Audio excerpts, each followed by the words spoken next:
Greetings, unsettled souls. Sam Di Gangi during political commentary for the Media Speaks. I don't know how many of you know that I do postings for Lasting News and WitsNews, even after Facebook basically robbed Argus Media, the conservative Daily Post, and Teddy Stick where I worked. I still do write, and I am freelancing quite often for Blasting News and WitsNews. There is a new article up that is a review of the Christmas Carol that is on. It's linked in the description of this video, and it's also on my Facebook page, Samuel Di Gangi, Digangi. Hello, listeners coming in. Nice to see you. And there is an interesting, for those of you that like the political side of, which is what I normally do, of course. There is an article on WitsNews, WITSNEWS, that talks about whether or not socialism is called for in the story of A Christmas Carol. A lot of people think that it is, and we take a very in-depth look at it. So make sure you click both of those links and let me know which article you like better. All right, so on to today's topic with the 9th of the 12 days of Christmas. I went to church today. No, it didn't fall in. I do think it wobbled a little bit. The foundation may have been a little sketchy, but it stood. And a gentleman asked me if my car had been found yet. Hello, Michael John Patrick. I said no, my stolen car, along with the $800 some odd and Sonic TS12 keyboard that was in it, which has screwed up everything my band is doing now, have not been found. And he said something very telling to me. I think a lot of people don't think about this on a day-to-day basis, so I was going to bring it up, particularly if you're dealing with a large number of people and you have like a certain amount of ball humbuggery from a certain number of people. This was an interesting assessment that this gentleman said. He and his wife have gotten to know me a little bit, and I talked about some of the weird things that have happened during the last 14 months. Have been just dreadful. There have been some bright points, but it has been, for the most part, pretty dreadful.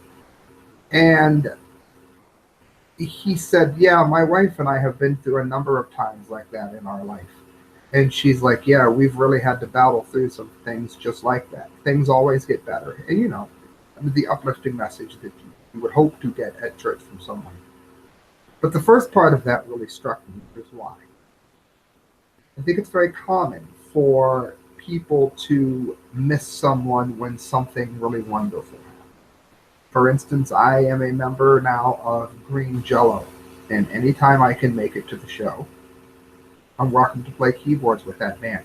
That's an international band. That might be one of the most popular comedy metal bands of all time, if not the most popular comedy metal band of all time. All right, Ghost is really funny. They're terrible. They're not meant to be funny. Never miss a chance to stab Ghost. But anyway, all jokes aside, Green Jello, I think, is probably, the pinnacle of that kind of comedy metal thing. Hello, Marvin. As it goes on here, I noticed I missed having people to share that with. A lot of the people in my family have passed on due to the way that our record deal went with the last incarnation of the band prior to John and Chris being part of it. That made a lot of people that I was close to all not talk to each other anymore. We don't hate each other. Things just aren't the same. I'm not going to get into it, but suffice to say, we've all been through things like that. And you just notice after a while that even when really good things happen to you, there's an emptiness there. You're missing something because you don't have someone to share it with. We don't often think about that, however, and that was what was. This is what was brought to the forefront of my mind at church today. Was that when we're going through something horrible and we feel like maybe we're bringing the other people around us down. For instance, let's say that we're married and joblessness hits, and you feel like you're an anchor to your family. We don't often think about what it would be like if the significant other, your wife, your girlfriend, whoever, different family members, if they're not there during that time, that's its own